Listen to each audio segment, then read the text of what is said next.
Hi guys, welcome to the Tejashree blogs. Please like చేసుకోండి friends. ఒక cleaner గ్రౌండ్లో lottery టికెట్స్ని చూశాడు.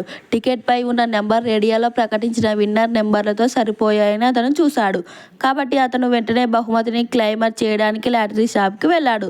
దుకాణం యజమాని టికెట్ని చూసి అది $1 బిలియన్ విలువైనది అని తెలుసుకున్నాడు. అతను షాక్ అవుతాడు. ఆ వ్యక్తి డబ్బుని సేకరించి ఒక గిఫ్ట్ బాక్స్లో పెట్టాడు.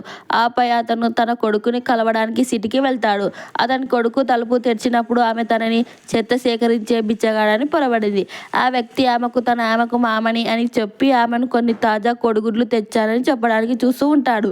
కానీ కోడలు రహస్యంగా ఆ వ్యక్తి బహుమతిని నెట్టి పారేస్తుంది. కొడుకు ఆ శబ్దం విని చూడడానికి వచ్చినప్పుడు అతను తన తండ్రిని లోపలికి రానివ్వనని ఒప్పుకోలేదు.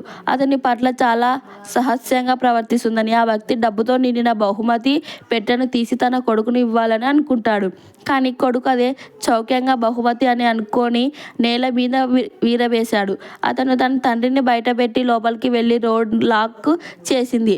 అతని భార్య అతని కొట్టి ఇక్కడి తన తండ్రి తీసుకొచ్చినందుకు అతని తిడుతుంది. ఎందుకంటే వాళ్ళకు ఇంకా ఇల్లు కొనడానికి డబ్బు అప్పుగా తీసుకోవాల్సి ఉంటుంది.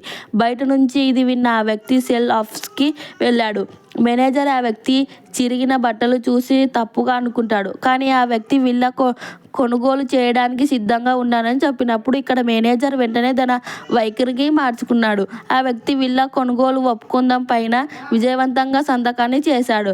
అదృష్టశాత కొడుకు అతని భార్య కూడా ఒక ఇంటికి చూడడానికి సెల్ ఆఫీసర్కి వచ్చారు. కోడలు తన మామని ఇక్కడ చూసినప్పుడు అతను ఇక్కడ వాళ్ళ పరువు తీసేయడమే అని భయపడి త్వరగా వెళ్ళిపోమని అతను చెబుతుంది. తాను ఇప్పుడు ఇక్కడ ఒక విల్ల కొనుగోలు చేశానని ఆ వ్యక్తి చెబుతాడు.